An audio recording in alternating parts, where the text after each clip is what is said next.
안녕하세요. 두 번째 수업입니다. 앞 시간에 우리가 이제 비례 원칙에 대해서 봤는데요. 비례 원칙의 판례를 지금 보고 있습니다. 우리가 흔히 많이 나온 판례지만 현장 가면 많이 보고 또 확인해야 될 만한 그런 중요한 부분만 선별했고요. 한번 볼게요. 지금 이전 판례는 야간에 한번 볼게요. 야간에 술이 취한 상태에서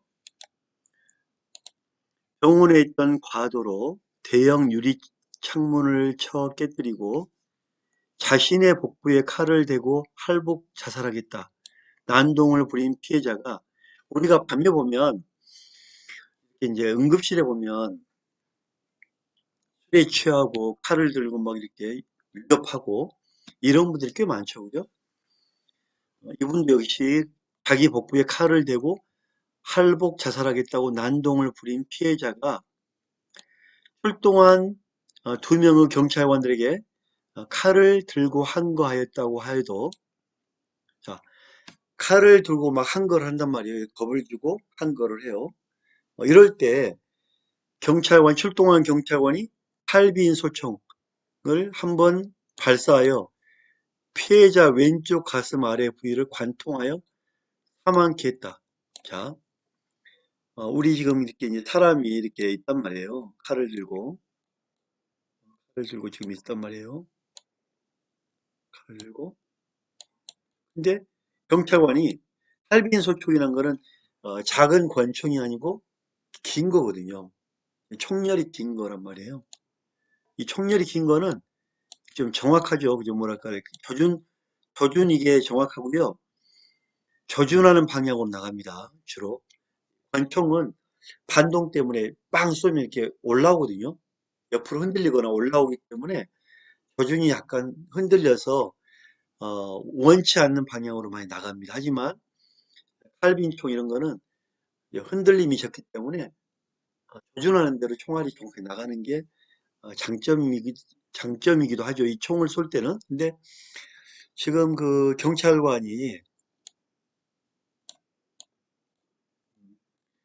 경찰관이 이제 이 칼빈 소총을 조준해서 쏜단 말이에요. 근데 어, 왜 하필이면 원래 총을 쏠 때는 다리를 쏴야 되거든요. 다리. 이 경찰관 훈련이 계속 다리를 쏘기 위해서 경찰관이 사격 훈련을 하거든요. 제가 현직에 있을 때도 다리만 이렇게 중점적으로 사격을 연습했는데 권총도 아니고 칼빈총을 가지고 가슴을 쐈단 말이에요. 가슴.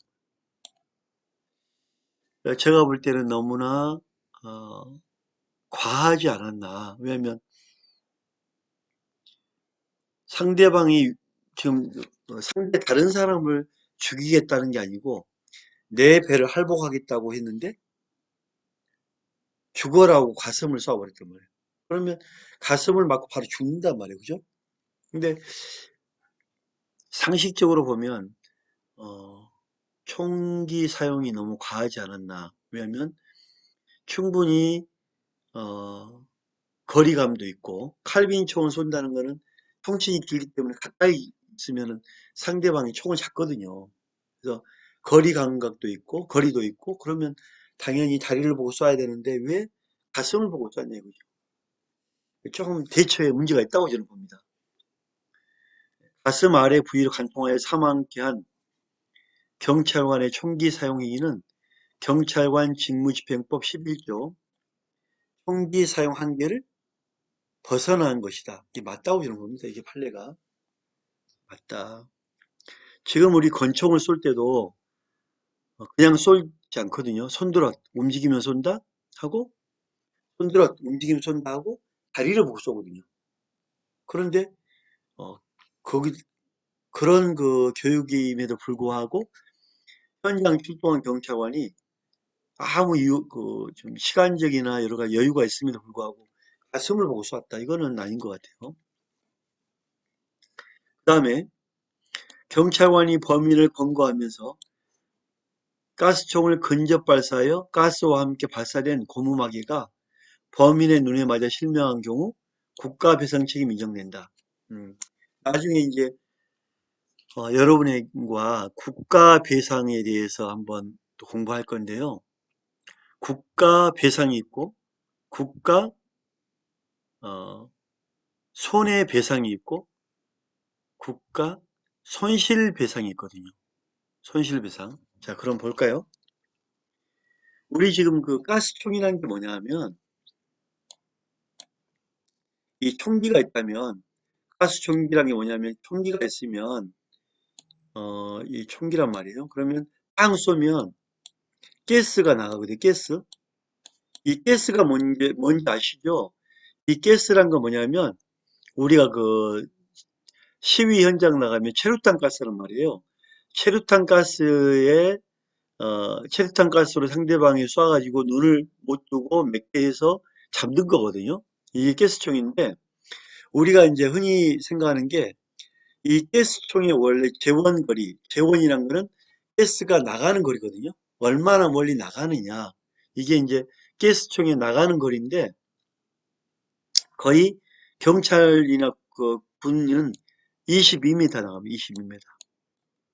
22m면 엄청 멀리 나가잖아요. 가스총이 빵 쏘면 22m면 엄청 멀리단 말이에요. 그런 이제 그런 재원거리고 빵 쏘면 이 이제 탄이 있잖아요. 이 탄을 넣잖아요. 그래서 여기다 탄, 가스탄을 넣는데 가스탄이 있으면 이렇게 탄 안에 가스가 가득 들어있잖아요. 들어있고 여기에 가스 마개가 있어요. 마개. 가스가 이 마개가 있고 이게 화약이 있거든요. 화약. 빵 하면 이 빵 쏘면은 여기를 딱 때리잖아요. 때리면서 이 가스가 이 고무와 함께 나가는 거예요. 가스총은 가스만 나가지 않습니다.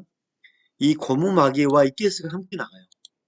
대신 이 고무마개는 5m까지 나옵니다. 5m. 그러면 여러분 보시기에 가스총을 쏠 때 얼굴이 보고 빵 쏴버리면 고무탄이 5m까지 나가는데 갑자기 가스만 나올 줄 알았는데 고무탄하고 가스가 나간단 말이에요. 그래서 눈동자를 확 때려요. 눈동자를 확 때리면 실명이 됩니다. 실명. 여러분 눈이 실명되면 어마어마하겠죠. 어마어마. 즉 공무원이 잘못 총기라든지 경찰 장구를 사용하면 구상권이 들어요. 구상권. 즉 먼저 국가가 돈을 지급하고 구상권. 너가 중과실, 고의로 잘못을 했으니까 이 사람 눈 실명된 것에 대해서 너가 책임져라 하고 국가에서 그 사람에게 월급을 압류한다든지 구상을 청구합니다. 자, 그래서 우리가 이제 두 가지가 있는데 고의나 중과실의 불법, 경찰이 위법했다, 불법했다 이런 경우에 국가비상 책임을 물어요. 국가비상 책임. 국가비상 책임은 잘못했으니까 국가에서 돈 물어주고 경찰관에게 구상권 행사한다 있죠. 그러면 눈 실명된 비용을 다 경찰관에 물어내야 됩니다. 그 다음에 국가비상 말고 손실보상이 있어요. 손실보상. 손실보상이라는 건 뭐냐면 경찰관이 정당한 법 집행을 하다가 피해를 봤어요. 예를 들면 아이를 구하려고 아파트 유리창을 깼단 말이에요. 아파트 1층에 불이 나니까 유리창을 깨고 아이들 구하기 위해서 깼단 말이에요. 자, 사람을 구하기 위해서 유리창을 깼죠, 경찰관이. 이거는 정당하잖아요. 이거는 정당한 법 집행이기 때문에 유리창 피해자에게는 돈을 물어줍니다. 이거를 손실보상이랍니다. 정당한 법 집행했다 이거죠. 정리하면 경찰관이 범인을 검거하면서 가스총을 근접하여 발사하여 가스와 함께 발사된 고무마개가 범인의 눈에 맞아 실명했다면 국가배상 책임이 어떻게 인정된다. 국가배상 책임이 인정된다. 물어내야 된다. 그래서 국가배상이라는 거는 공무원이 잘했다 잘못했다? 못했다. 그게 국가배상입니다. 또 하나 국가배상은요 물질적 배상뿐만 아니라 정신적 배상도 있습니다. 나는 당신이 공무원이 불법한 행동으로 인해서 잠을 못 자, 악몽에 시달리고 정신적 피해를 봤다. 물어내. 할 수 있는 거죠. 그죠? 그래서 국가배상이라는 거는 물질적, 정신적 배상이 다 들어가죠. 그 다음, 자, 비례 원칙을 위반하지 않았다. 비례 원칙을 위반하지 않았다는 것은 정당은 법 집행했다 이거죠. 자, 승용차를 주차할 목적으로, 자, 주차 목적으로 자신의 집 앞에서 6m를 운영했다. 자, 내 집 앞에서 도로잖아요. 술을 먹고 운전을 하다가 6m 운전을 했다. 자, 이 6m란 거는 뭐냐면 음주운전 아닙니까? 이 집 앞에서 술을 먹고 운전을 했다. 술 먹고 운전했는데 1m가 됐든 6m가 됐든 운전한 거는 잘못이잖아요. 그죠? 그러면 자, 술 먹고 운전하는 사람을 집 앞에서 조금 있으니까 봐달라? 말이 안 되는 거죠.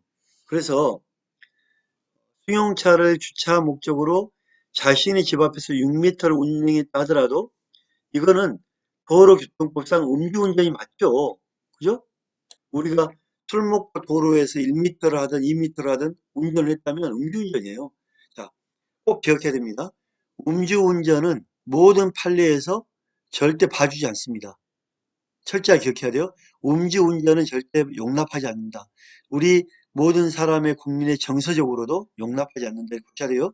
그래서 이미 음주운전으로부터 면허 정지 처분을 받은 적이 있다면 혈중 알코올 농도 0.18의 만취 상태, 술을 많이 먹는 상태에서 운전한 것이라면 음주운전 면허 취소는 어떻다? 적법하다. 따라서 술을 먹고 운전한 것이라면 음주운전 면허 취소는 적법하고 합당한 공무집행이기 때문에 절대 위법하지 않고 적법하다 이렇게 보시면 됩니다. 그래서 우리가 음주운전자에 대한 이런 관용은 절대 베풀지 않는다 이렇게 보시면 돼요. 두 번째, 살림의 형질 변경을 수반하는 살림을 형질 변경. 어, 살림을 형질 변경했다는 것은 산을 갖다가 쓸 수 있도록 시청이나 구청에 허가를 받는 거죠. 그래서 형질 변경. 자, 형질 변경을 하려면 나무도 잘라야 되고 다져야 되겠죠. 땅을 다지고 공장 설립에 대하여 형질 변경이 중대한 공익상의 필요에 위배.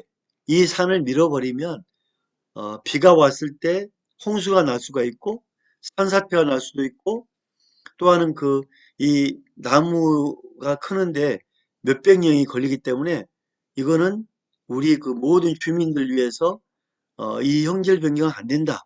이렇게 중대한 공익성의 필요에 위배됨을 이유로 공장 설립 승인 신청을 거부한 행정청의 처분이 재량권 이탈 남용에 해당하지 않는다. 자, 모든 국민을 위해서 시민들을 위해서 이 산을 깎아서 공장을 짓게 하는 것은 검토를 필요해야 되죠. 주민들 동의도 받아야 되죠. 그리고 만약에 산을 무분별하게 깎아버리면 홍수라든지 산사태가 날 수 있단 말이에요. 사람이 죽을 수 있단 말이에요. 이거는 시청에서 구청에서 공익적 목표에 의해서 거부를 할 수 있는 거죠. 누가 봐도. 이거를 재량권의 이탈. 자, 재량권이라는 거는 이 시청에서 이 권한이 이 정도의 권한이 있는데 이 권한을 넘어서 또 다른 이 권한을 행사했다. 이 권한은 재량권의 남용이죠, 남용. 근데 시청에서 형질 변경은 당연히 이 권한인데 또 다른 권한이라 할 수 없는 거죠, 그죠? 이건 아닌 것 같아요. 그래서 누구나 봐도 사회 상규적으로 봐도 사회 상규란 거는 상식적인 규칙이란 건 상식이라는 뜻입니다. 쉽게 말하면 누가 봐도 상규적으로 봐도 재량권의 이탈 남용에 해당하지 않는다. 이게 타당하겠죠? 그다음에 우리가 이제 그 한약방에 보면 녹용을 수입 많이 합니다. 뭐 러시아, 중국, 해외 호주 등에서 많은 수입 녹용을 수입을 많이 하죠. 그러면 이 녹용을 보면 이 녹용이라는 건 이제 녹용이 오잖아요, 그죠? 녹용을 이렇게 오면 녹용이 옵니다. 그건 이 녹용을 우리가 이제 검사를 하죠. 녹용을 잘라서 과연 이 녹용이 약으로 했을 때 효과가 있느냐 없느냐 식약품 검사를 하잖아요, 그죠? 근데 가끔 검사를 하다 보면 약간 뭐랄까 그 약효가 하나 없는 쓰레기, 약효가 없이 약효가 없고 그냥 폐품이야 폐기해야 될 거, 폐기. 이 폐기물을 수입한 경우가 있단 말이에요. 그래서 볼게요. 수입 녹용 등 전지, 이 뿔 세대를 절단했단 말이에요. 절단해서 5cc 정도 절단해서 이거를 측정합니다. 회분. 회분이 뭐냐면 여기에 회분, 어, 뿔 안에 있는 그 성분에 대해서 그 뿔 안에 있는 영양소가 있는 모여 있는 이 성분을 함량이 얼마나 되느냐, 즉 약효가 얼마나 되느냐 하고 이제 측정을 한단 말이에요. 측정을 해서 이 회분 함량이 0.5%. 자, 우리가 지금 그 회분 함량은 0.3% 이하거든요. 그러니까 회란 거는 어, 그 어, 영양분의 효력이 없고 회란 거는 우리가 이제 그 가루가 되었다. 즉 어, 영양분이 없다. 이거를 회분이라거든요. 회분.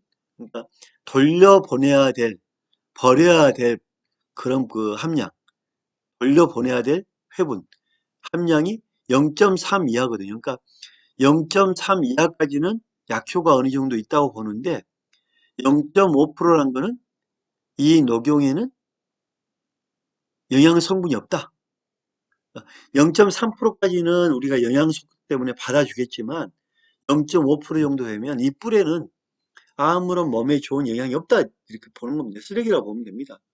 이거를 초과했다는 이유로 초과했으면 어떻게 돌려보내야 되잖아요. 회분, 그죠? 수입 녹용 전부에 대하여 전량 폐기, 쓰레기니까 버려야지 폐기하거나 반송해라.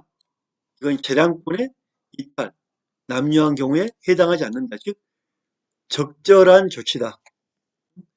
아무 영양소 없는 이런 뿔을 갖다가 한 방에 줘서 약품 비약을 하다 보면 피해는 고스란히 국민에게 가는 거잖아요. 그래서 이거는 올바른 거 아닙니까? 그죠?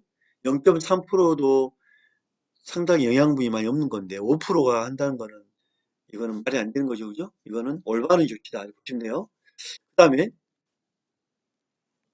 교육감이 국가 수준 학업 성취도 평가의 시험 감독 지시를 거부하고 자, 우리가 지금 이제 국가 수준에서 이 중학생들이 학업 성취도가 얼마 정도 되느냐 하고 학업 성취도 평가를 하잖아요. 그죠?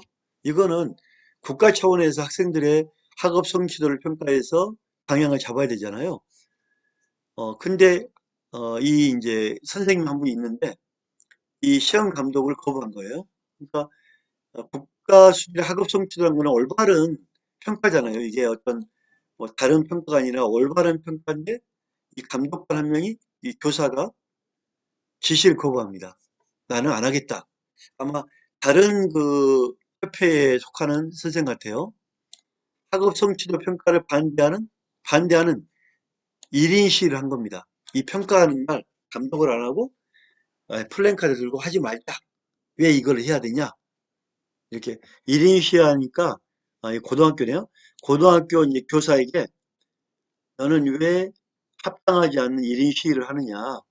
너가 선생님이면 이 학생들이 어느 정도 성적이 되는지 보고 학업에 맞추고 수준을 올리려면 이거는 다른 뭐 정치적인 목적이 아니다. 왜 지시를 거부하느냐? 나는 국가의 이런 교육청의 자체를 거부하겠다 이렇게 한 거겠죠? 그래서 너의 그런 이런 행동은 도저히 이해가 안 된다. 그래서 감봉 2개월에 징계 처분한 겁니다. 감봉 2개월로 징계 처분하니까 이분이 이제 소송을 하겠죠. 행정소송. 그래서 비유 사실에 대한 내용과 정도, 징계에 의하여 달성하려는 행정 목적에 비춰볼 때 위 처분이 객관적으로 부당하다 하고 이분이 이제 행정심판을 한 겁니다.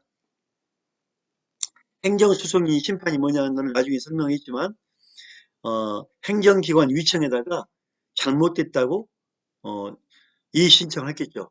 그러니까 어, 이의 신청을 하고 이의 신청이 안 받아들여지니까 법원에다 소송을 하고 우리가 법원은 3심이잖아요. 1심과 2심은 사실심이고 대법원은 최종심이죠. 법률심이죠. 그래서 대법원까지 간 거예요. 대법원에서는 이거는 법적 위반이 아니다. 올바른 조치다. 이렇게 한 거죠. 그죠? 그러니까 이 선생도 대단한 거죠. 나에게 감봉을 하니까 나는 끝까지 가겠다고 행정기관을 거쳐서 법원에서 3심까지 간 거예요. 나중에 이제 어, 행정소송이 뭐고 법원의 소송이 뭐고 이것도 할 겁니다. 아마 저하고 이 수업을 하다 보면 이 법적 틀 마인드는 완전히 딱 자리가 잡힐 거예요. 이걸로 해서 이제 판례도 많이 볼 건데 어찌됐든 간에 당신이 한 1인 시위는 타당성이 없다. 잘못된 거다. 이렇게 본 겁니다. 부당결부 금지 원칙이 뭐냐? 부당결부 금지 원칙은 A라는 사람이 이제 그 학교 앞에다가 어, 음식점을 이제 오픈합니다. 음식점.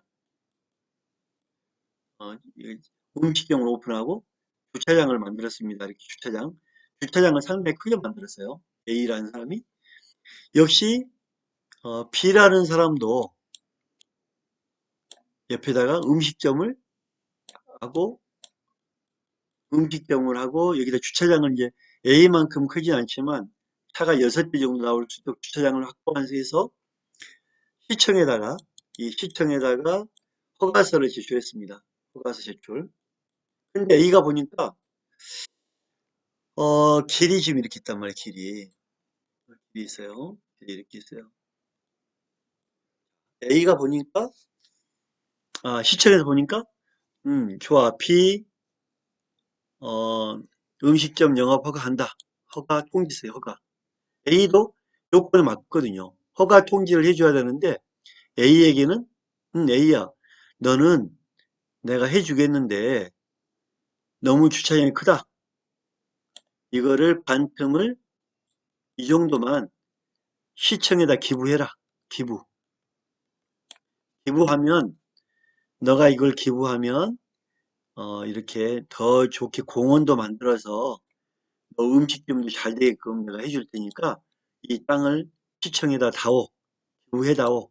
그러면 내가 이거를 허가를 해주겠다. 너가 장사할 수 있도록 허가해주겠다. 이렇게 이제 시청에서 요구를 한 겁니다. 아니 요건에 맞추면 해줘야 되는데 다른 사람이 해주는데 왜 나는 부당하게 결부를 시키냐 고요. 부당하게 이거를 땅을 달라고 결부를 시켜서 주면 허가해주고 안 주면 허가를 안 해주겠다고 하느냐. 이거는 잘못됐다. 이게 부당결부금지 원칙이에요. 해줄 거면 해주고 부당하게 결부시키지 마라. 이게 부당결부금지 원칙이죠. 볼게요. 부당결부금지 원칙이란 행정주체가 행정작용을 함에 있어서 실질적인 관련이 없는 상대방에게 의무를 부과하거나 자, 실질적으로 관련이 없단 말이에요. 땅을 줄 이유가 없어. 의무를 부과하거나 그 이행을 강제하여서는 아니 된다. 즉 너가 주면 내가 해주겠다고 강제하는 지금 엄청나게 강제하는 거죠. 땅을 주지 않으면 너 안 돼. 땅을 주면 해줄 거야. 강제하는 거잖아요. 하면 안 된다 이거예요. 행정기관이 주택사업계획 승인이라는 주택사업을 허가해 주겠다 하는 수익적 행위를 승인해 주는 기회에 이와 관련이 없는 토지를 땅을 무상으로 내놔라. 증여해라. 기부해라. 이것도 부당결부죠. 그죠? 잘못된 거죠. 이렇게 부당결부 금지의 원칙을 위반했다면 이 법은 헌법의 위반은 법률 심판을 할 수 있고 헌법 소원의 대상이 될 수 있죠. 조심해야 됩니다. 자, 오늘 수업 마치겠습니다. 수고했습니다. 감사합니다.